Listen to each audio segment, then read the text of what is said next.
Good morning, guys. It's Laurie of Laurie's Heirloom Sewing. Today's going to be a mishmash. I did not get to sew yesterday. Oop, hold on. Because of that very thing right there. Bam Bam was a mess yesterday because we had a bad windstorm and he doesn't like those. So I spent a lot of time trying to comfort him and keep him calm, and hopefully we're not going to go through that again today. Always kind of hard to know. So there's a few things that I wanted to kind of touch upon. I've been making masks. I have a package to open. This I ordered. I think I know what this is. And then this mess that arrived yesterday, I wanted to talk about that as well.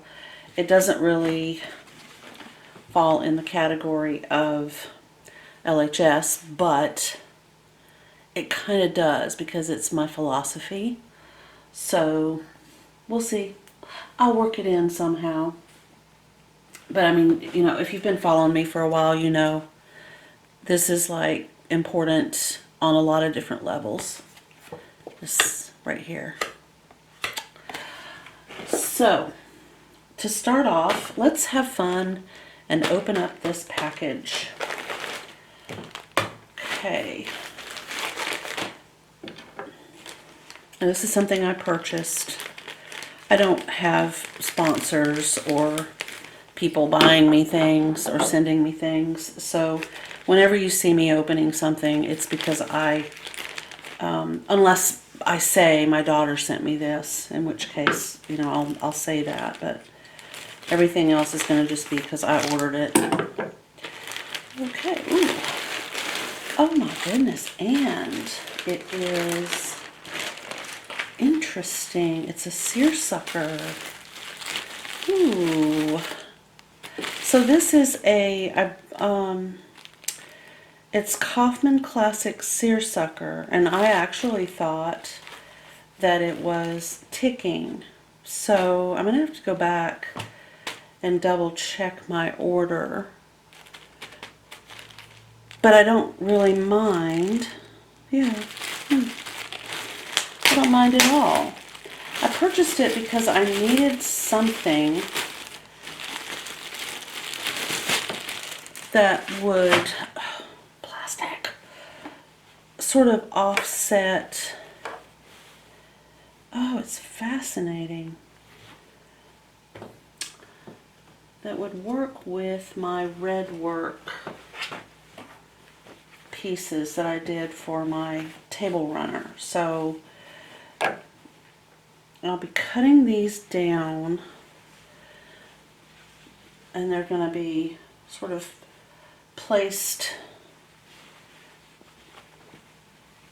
with a space. So it'll be like one and then this fabric and then one and then this fabric and then this one, and then that'll be the end of that row, because that's basically it right there. I don't really need any other colors there.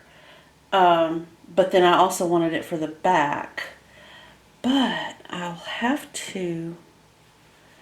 think I'll have to stabilize this, which I can do. My plan had been to just, you know, do fabric, batting, and then this front top panel. But I think I'll have to put on some, you know, fusible interfacing on the back of this because it's very lightweight. It's a lovely seersucker. It would work beautifully for a hand pleated if you wanted to make something for, you know, a smocked project. Okay, so yesterday I made myself a mask. No, day before yesterday I made myself a mask from the umbrella fabric, and I've also got other masks cut out and partially sewn. So I'm going to continue to work on that today for sure. I just feel like I need to get these done. We're clearly still wearing masks we're clearly not running up to the end of mask wearing. It is October the 14th, I believe. Yes, it is October 14th.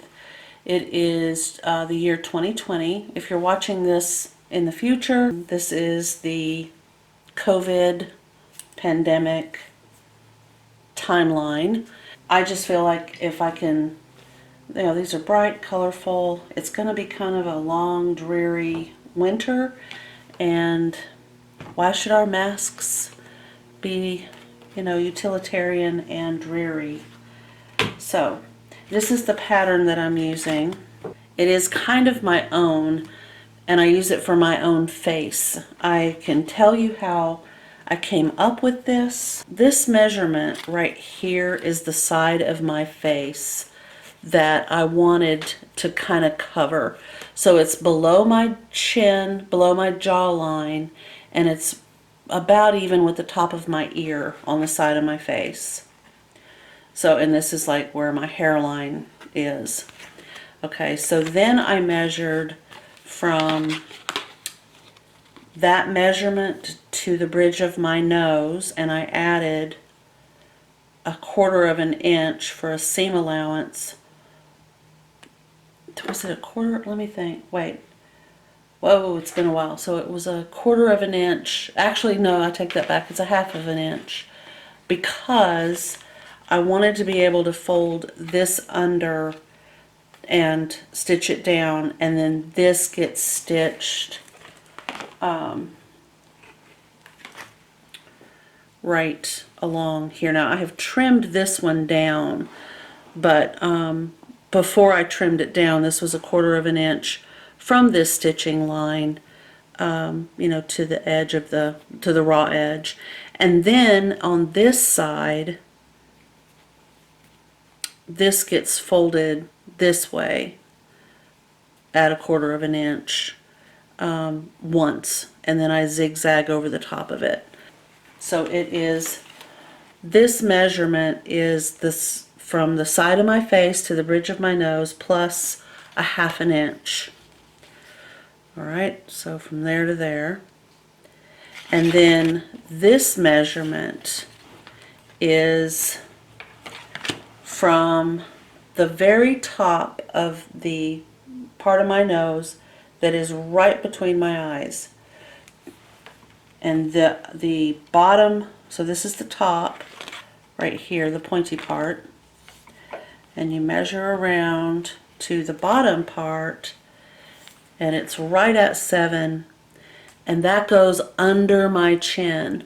So it covers from right at the top of my nose, all the way down my face and under my chin. And that's how I got these measurements to make this template right here. So you could do that for yourself. You can definitely have a custom mask for anyone with those measurements. I used a piece of cardboard that I received in the mail to cut this out, and then I will also use this as a template today for another project that we'll be working on in just a few minutes. So, alright, so that's that project. Put that over there as well. This is the 4, I believe I've cut them out. No, I haven't cut them all out. This will be a set of 4 brunch napkins that I'm going to make.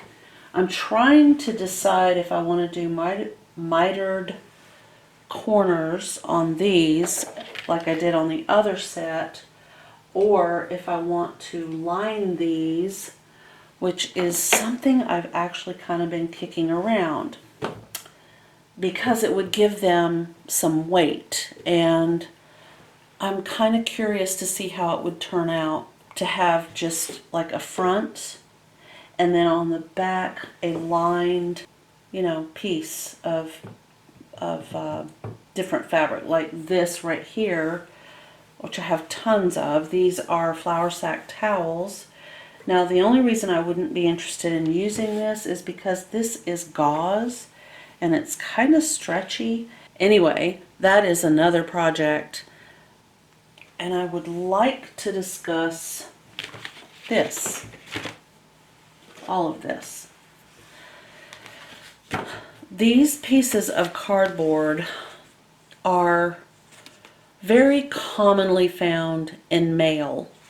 They are used to stabilize a piece of mail, or they are used to lend a little bit of, what is the word, maybe glamour. Like you pull something out of an envelope and it's got this big piece of cardboard and you think to yourself, ooh, wow, that's really nice. But it's not, because then it becomes an issue. What do I do with it? If I'm mindlessly just throwing stuff in the garbage, then I guess I don't have to think about it.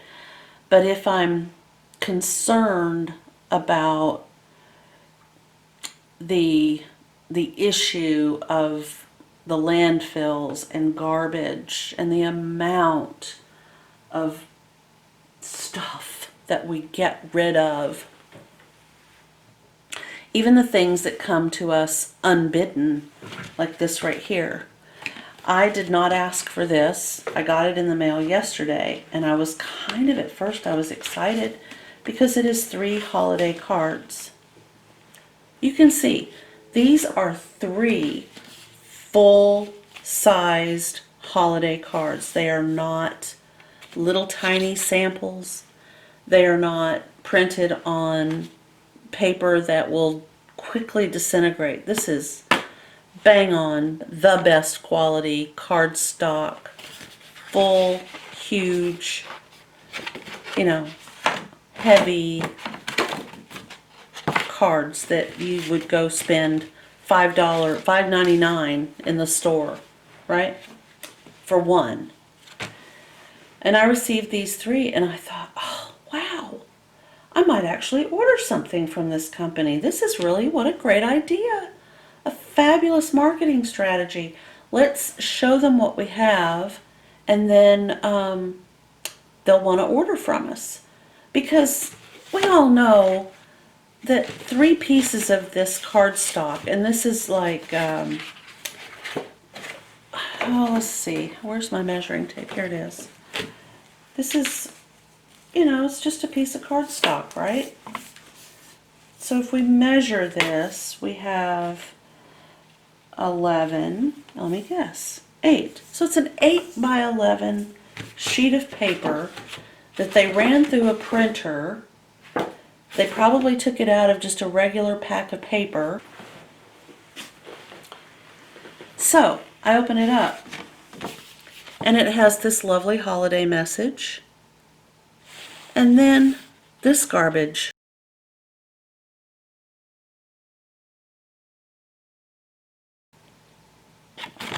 And that is what happened. Of all 3 of these, isn't that pretty? That's a beautiful card. And then this message is a lovely sentiment.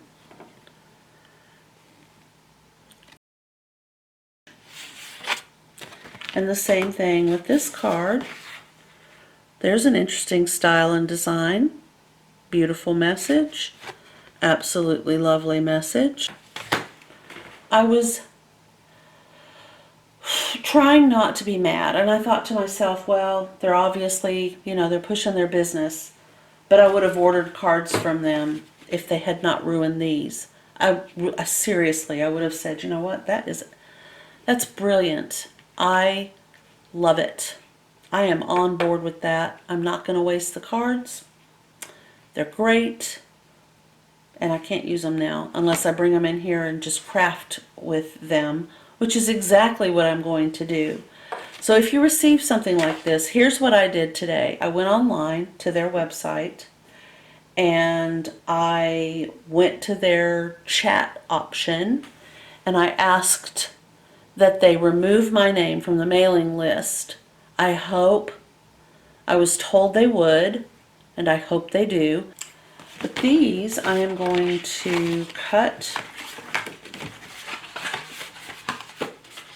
the front page off.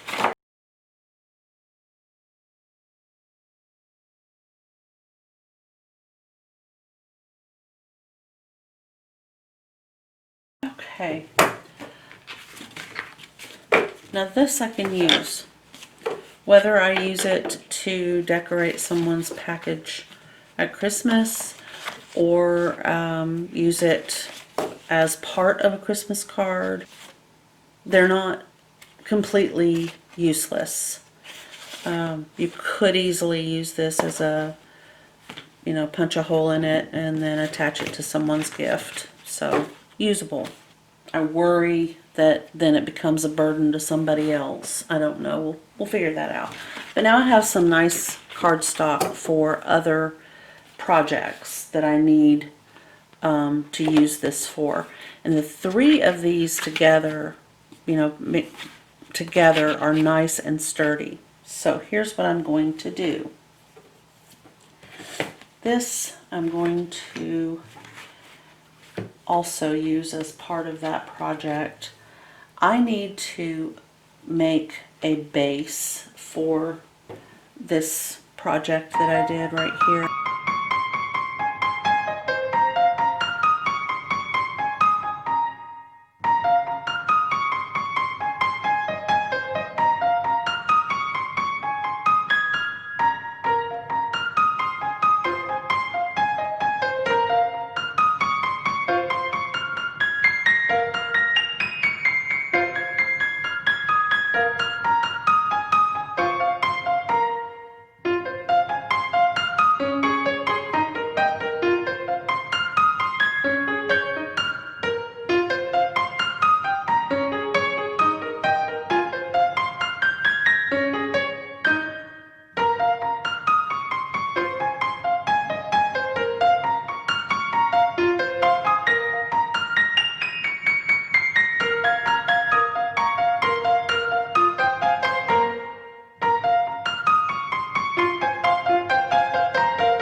And now I will, there's no way these pins are going to go through this and hit me or the piece of furniture it's sitting on. I know I said I wasn't going to film me picking stitches, but I wanted to point out it's really just as important to learn how to unsew as it is to learn how to sew. And sometimes it's actually a more valuable skill if you can figure out how to remove stitches. One thing to keep in mind, and this is just one tip, I'm not going to get into a big long thing about it. If you're not able to figure out from the inside of the garment where to start in the process of unstitching, then flip it over to the right side and take a look.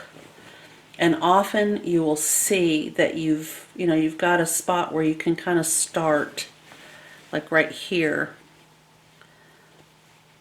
I worked on it from the inside for a minute or two, and then I realized, oh, I have a little spot where I can actually start picking stitches from the right side of the fabric.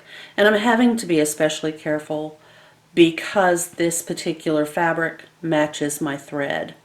And I don't want to pick and thinking that I have got a sewing thread, I don't want to pick a fiber and pull a hole in my fabric. So it is taking a little time.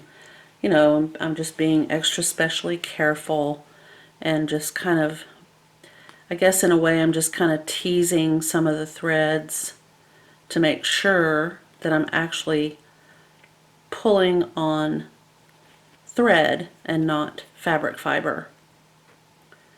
So that's the tip of the day. And when I get this sleeve off and all the other stitches removed, I'll see you back here.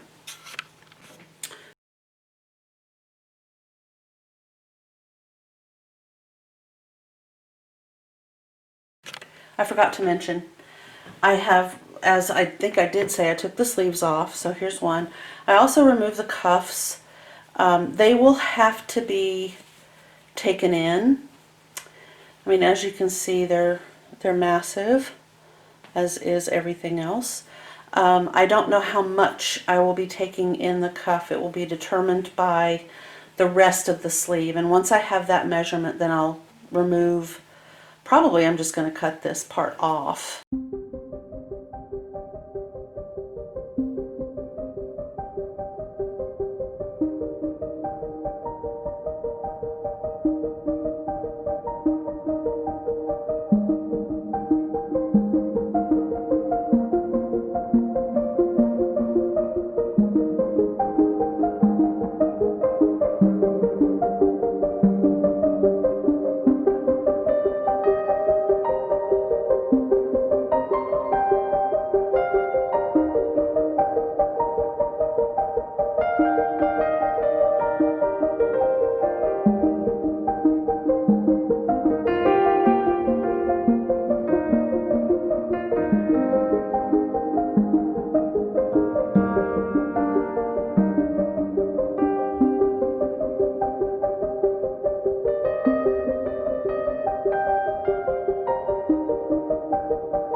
here it is. And I feel like this width of the cuff is a little bit more in keeping with the pocket and the little hint of this that shows when the collar is folded down.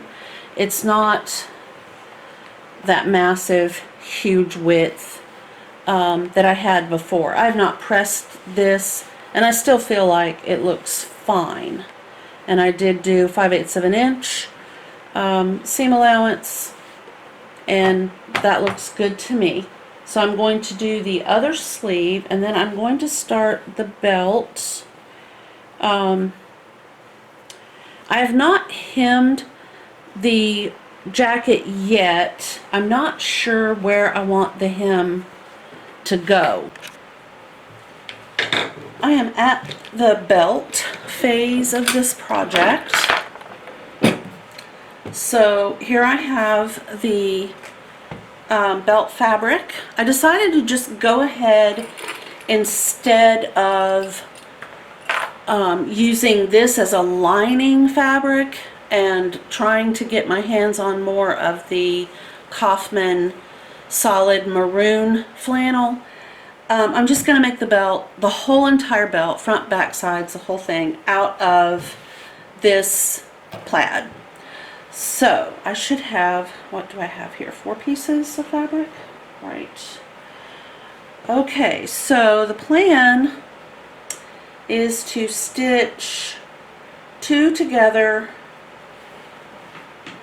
like so.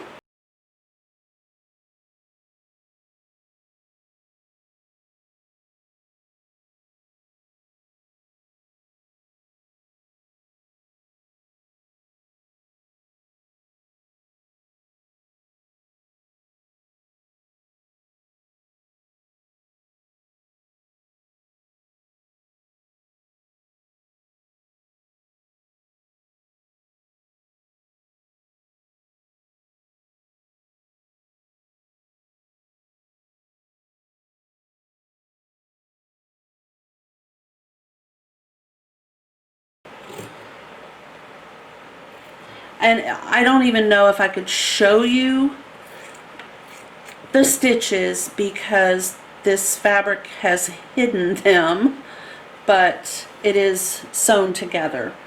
So let me trim down this one. You might actually be able to see this. It's, for some reason on this one, it's showing up a little bit better right there. Okay. All right, and then I'm going to put these 2 pieces of fabric right sides together, matching up these seams like so.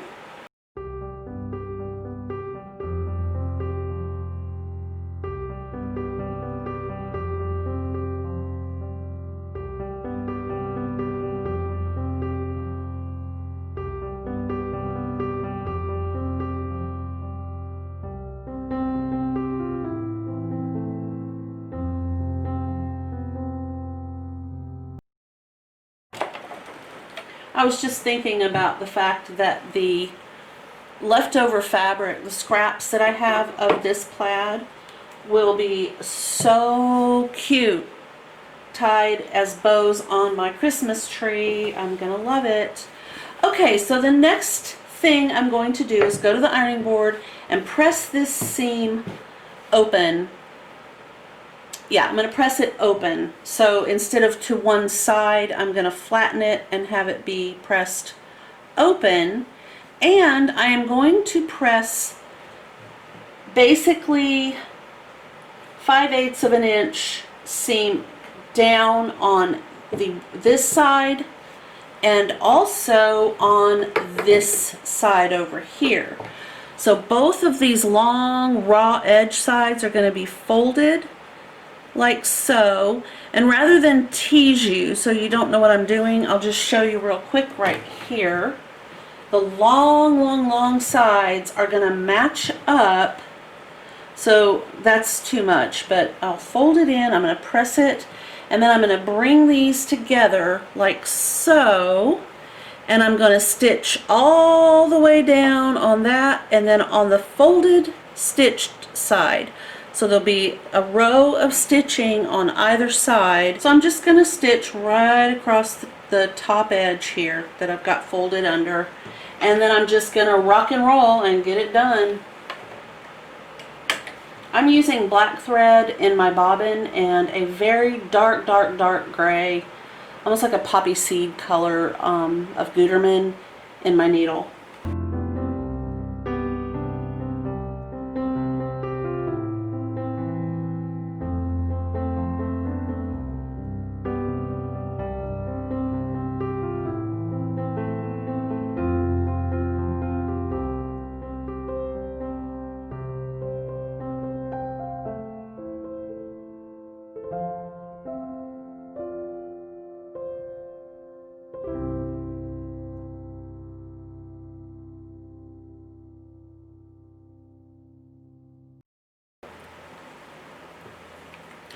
Okay, so moment of truth. I'm going to go ahead and press this and try it on with the jacket and see how things are lining up.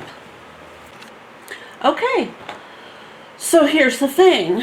I have basically worn myself out today sewing. I'm surprised, but not really. I got up at 2:40, 2:50 this morning. I've gotten the sleeves done. I've gotten the adjustments to the size made, and the more I fiddle, and the belt is done, but the more I fiddle with it, the more I feel like there is to do. I've got to stitch those facings down on the inside. And I've got to hem it. I've decided after looking at it, I've got quite a bit of fiddling with the front edge. I've got to figure out how I want to stitch this facing down. I can't stand the fact that it keeps popping out. There are several different ways that I could do it. How much time do I want to invest? At this point, I don't know. I might leave it and fix that later. I honestly, at this point, I just don't know. But I do know that spending some time wearing it with the belt, I realized immediately that I want this jacket just a wee bit shorter. So about here. See if I can.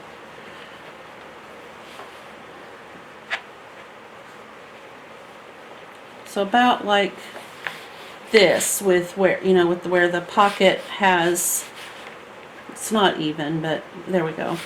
That's better. It looks so much better when this is a little bit shorter. I hope that this fearless sewing video was helpful to you in some way. I will link all of the other sources and places where you can find me down below. So, I hope everybody has a wonderful, fantastic evening, and I hope that everybody enjoys their weekend coming up. Thank you again so much for watching. Thank you for subscribing. Thank you very much for liking this video.